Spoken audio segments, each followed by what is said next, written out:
జగిత్యాల జిల్లా రాయికల్ మండలం ఇటిక్యాలలో తెలంగాణ ఉద్యమ నేత కొండ లక్ష్మణ్ బాపూజీ విగ్రహాన్ని ఎమ్మెల్సీ తాటిపత్రి జీవన్ రెడ్డి, జగిత్యాల జిల్లా పద్మశాలి అధ్యక్షులు Rudra Srinivas, Raikal municipal chairman Mora Hanmanlu, sarpanch Samalla Lavanya Venu, BJP నాయకురాలు బోగస్ శ్రావణిలతో కలిసి ఆవిష్కరించారు. అనంతరం విగ్రహదాత శ్రీనివాసును, మిగతా దాతలను శాలువలతో సన్మానించారు. ఈ సందర్భంగా జీవన్ రెడ్డి మాట్లాడుతూ ఉద్యమ సమయంలో చేసిన కృషి, అతను మంత్రి పదవిని కూడా లెక్క చేయకుండా ఉద్యమాన్ని ముందుకు నడిపిన గొప్ప వ్యక్తి కొండ లక్ష్మణ్ బాపూజీ అని కొనియాడారు. ఈ కార్యక్రమంలో ఎంపీటీసీ కొమ్ముల రాధా, ఆదిరెడ్డి, ఉప సర్పంచ్ చంద్రశేఖర్, యాక్స్ చైర్మన్ మైపతి, పద్మశాలి అధ్యక్షులు బైరి గంగాధర్, పద్మశాలి రాష్ట్ర కార్యదర్శి సురేష్, ప్రధాన కార్యదర్శి సామల్ల మహేష్, ఉపాధ్యక్షుడు అంజయ్య, వివిధ గ్రామాల సర్పంచ్లు, మండల గ్రామ ప్రజాప్రతినిధులు, నాయకులు పాల్గొన్నారు.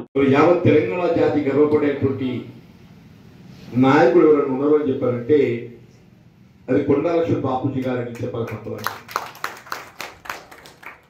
వాస్తవంగా స్వాతంత్రోద్యమం నుండి మొదలెట్టుకుని హైదరాబాద్ రాష్ట్ర విముక్తి కొరకు ఆనాడు నైజాం ప్రభుత్వానికి వ్యతిరేకంగా రజాకర్లతోని సాయుధ పోరాటంలో పాల్గొన్నటువంటి ఒక నాయకుడు కొండ లక్ష్మణ్ బాపూజీ గారు అని చెప్పాలి. తప్పదంటున్నాయి. హైదరాబాద్ రాష్ట్ర విముక్తి కొరకు వారు పోరాటం చేయడం జరిగిందో అది సంపూర్ణంగా తెలంగాణ ప్రాంతానికి హక్కులు కల్పింపబడాలి అంటే తెలంగాణ ప్రత్యేక రాష్ట్రంగా రూపుదిద్దుకున్నప్పుడు మాత్రమే సాధ్యమవుతుందని తెలంగాణ తొలి ఉద్యమంలో వారు ఈ తెలంగాణ ఆకాంక్షకు అనుగుణంగా వారు వారి మంత్రి పదవికి రాజీనామా చేస్తే నా అనుభవం చెప్పట్టు నాకు తెలిసినంత వరకు మళ్ళీ పదవి వైపు చూడనటువంటి ఒక నాయకుడు ఎవరన్నా ఉన్నారు అంటే కొండ లక్ష్మణ్ బాపూజీ గారు. ఆనాడు రాజీనామా చేస్తే మళ్ళీ పదవి కూడా చూడలేదు. మళ్ళీ ఆయన పదవి అంటూ ఏదైనా బాధ్యత చేపడితే తెలంగాణ రాష్ట్రంలో చేపట్టాలని చెప్పి తరించింది. దురదృష్టం తెలంగాణ రాష్ట్రకు వారు ఉద్యమాలు ముందుకు తీసుకుపోగలిగారు, కానీ చూడలేకపోయారు. కొంత బాధాకరం.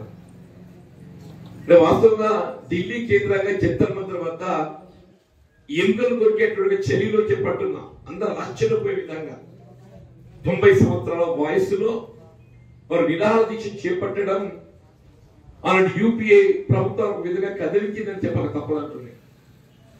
మనం ఉద్యమ నాయకులుగా మనం ఎవరో భావించారు, కానీ వాస్తవంగా ఏ విధమైనటువంటి ఒక స్వభావాపేక్ష లేకుండా, ఏ విధంగా రాజకీయ స్వార్థం లేకుండా తెలంగాణ రాష్ట్ర సాధన లక్ష్యంగా ఉద్యమించినటువంటి నాయకుడు మరి కొండ లక్ష్మణ్ బాపూజీ గారు మాత్రమే చెప్పాల్సి వస్తుంది అని చెప్పారు.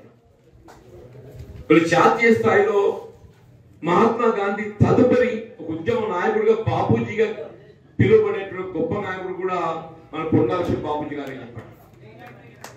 మహాత్మా గాంధీజీ తదుపరి చెప్పారు. మీరు అటువంటి ఒక మహాను భావుని విగ్రహాన్ని ఏర్పాటు చేసుకోవడం అంటే ఇలా స్వాతంత్ర ఉద్యమంకి వెళ్ళి ఆరంభించుకొని మన పూర్వ చరిత్ర, ఈ దేశానికి స్వాతంత్రం ఏ విధంగా లభించబడ్డది, ఆంగ్లేయుల పాలనలో మనం ఎదుర్కొన్నటువంటి ఒక ఇబ్బందులు, దానికి తోడేదిస్తుందో నిజాం నిరంకుశ పాలనలో మనం ఎదుర్కొన్నటువంటి ఒక ఇబ్బందులు, వీళ్ళు ఉమ్మడి రాష్ట్రంలో తెలంగాణ ప్రాంత హక్కులు ఏ విధంగా హరించబడ్డాయి, మన తెలంగాణ ప్రాంతం ఒక స్వతంత్ర ఒక రాష్ట్రంగా ఏర్పాటు కాగలిగితే మన హక్కులు ఏదైతే ఉద్యమించడం జరిగిందో ఇవన్నిటికీ వారు స్ఫూర్తి చెప్పని చెప్పక తప్పని చెప్పండి.